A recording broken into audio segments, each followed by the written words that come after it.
Hello, my name is Maddie, but you can call me Macerly, and you're watching Girls to Women, the series where I choose a matter. You guys ask me questions about it on Instagram, and I answer all you guys' questions with drawings and experiences from my own life. And then at the end, I give you guys some advice that might be helpful and that I would probably give myself if I was in the position I was a couple of years ago. If you want to be featured in the next Girls to Women series, all you need to do is follow me on Instagram and answer the question when I post it on my stories. I asked you guys what you wanted this video to be about because in the last one we covered being a late bloomer, and you guys wanted me to talk about first crushes, boys, sexuality, and feelings. Also, for most people, midterms are right around the corner now, and I figured what better way to study and revise for it than to check out my ebook, which is all about how to improve your grades and routines and basically thrive in your studies this year. It's a 30-page ebook full of tips and tricks on getting better grades and building better routines,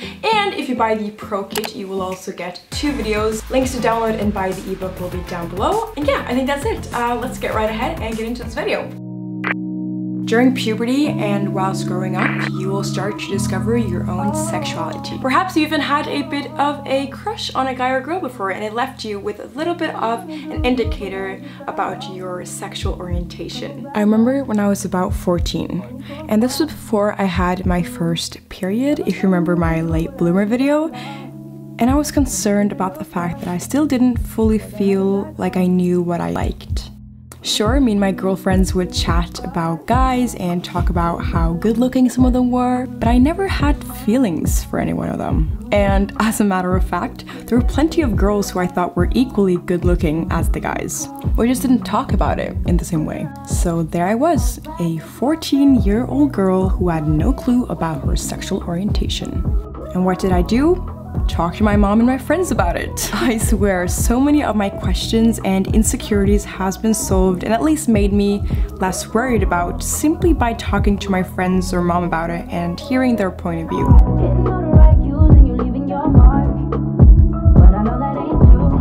I remember one of my friends had some really clever thoughts to share after we had talked about if there was anyone we liked or had feelings for.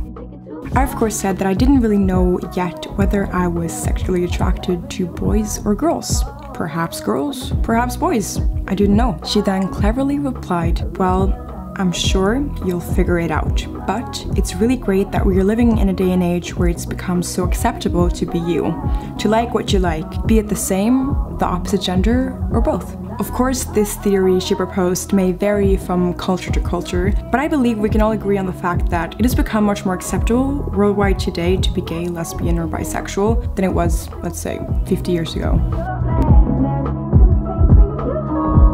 About a year or 2 after this chat, I'd say, I had my first major crush on a guy. And with that, I sort of realized the difference between having feelings for someone and finding someone generally attractive. And truth be told, I've only felt that type of attraction towards guys. However, I have had friends who felt the exact same thing and then suddenly developed a major crush on a girl. So I think, you know, not putting really firm labels on something like sexuality is not something to be ashamed of when you're still learning new things about yourself and growing every day. Here's some advice that I would give to my younger self while I was figuring out myself and figuring out my sexuality. Firstly, your friends are really good resources. Don't keep everything to yourself and make yourself crazy. Talk it out, ask for their opinion.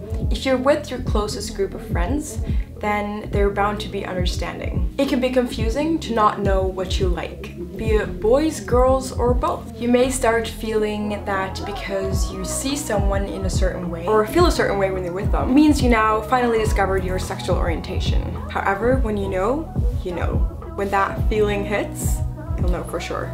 A lot of you wanted me to share advice on having a first crush, how to handle it, and lastly, how to get over one.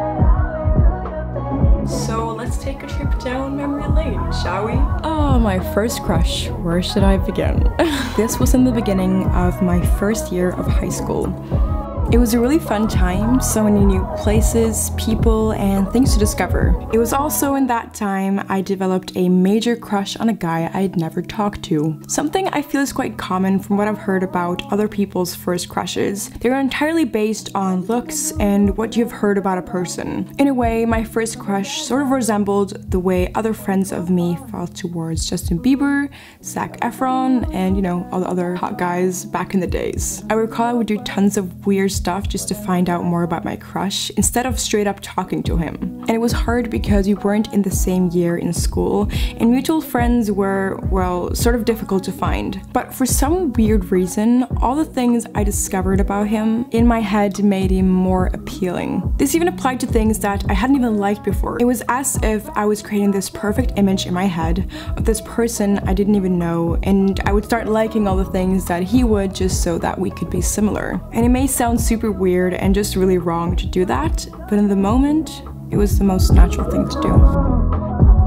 I think the weirdest thing was that a couple of things I discovered that he liked actually grew on me and became something I actually really enjoy, such as British football and advanced maths, which is kind of weird, but I'm happy it was those two things. It's not advice time yet. However, I beg you to listen carefully to what I have to say now. First crushes, they come in all shapes and sizes. And I just got lucky and had a crush on a nice smart guy who led me to taking good life choices such as choosing advanced maths over not advanced maths. I could have easily taken the less difficult one and gotten out fine. However, I'm super thankful that I actually took the more advanced one, and then when applying to university was able to apply to all these courses that I wouldn't have the chance to apply to if I hadn't taken the advanced one. So thanks for that, first crush. However, you need to be rational and not just do things because your crush does it. This includes drinking because your crush does, taking drugs, and doing things that you wouldn't normally have done before. This even includes like choosing different friends because your crush wouldn't approve of the ones you already have,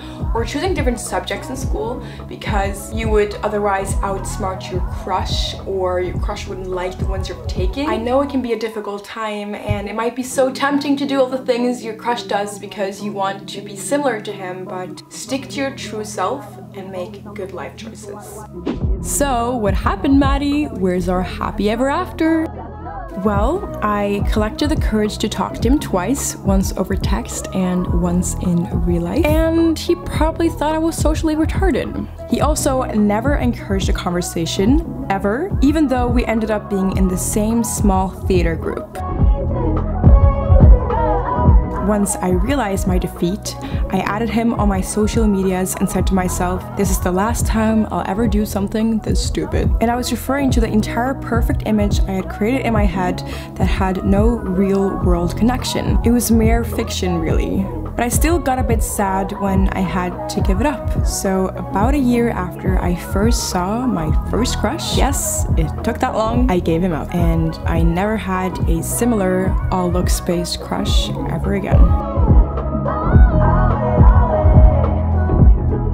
Now advice. Firstly, I just want to say that your first crush is something that is so fun looking back on, be it that it went really good and you developed a relationship with a person, or that it was a devastating defeat such as mine. First crushes are really intense. They're really different than anything you will ever have later in life because you're so young when you first have them and your worldview will change so much in the next couple of years. So if you currently have one, enjoy it while it lasts. Watch tons of Ask Kimberly, crush decoding and flirting videos. Talk to your friends about your crush, maybe try flirting a bit with them, but please try to be a bit rational in the midst of it all. It's really tempting to stalk a person online, but try to keep it a bit down because it's so much more interesting to actually get to know a person in real life and get to know all these things that they've put out on their social media and are proud of. It's also really easy to get carried away when you're imagining a future where the both of you are in a relationship, but again, be a bit realistic and tone it down, as imagining something that is unlikely to happen in the future will just let you down sooner or later. But besides that, good luck and have fun. Finally, some of the questions I got related to this topic was about my first kiss. I decided I wouldn't share it in this video because it didn't really relate to my first crush. However, if you want to know that story, like this video and I will tell it in a future one. I love you guys so much. Thank you for watching, and I will see you guys in my next video. Bye everyone!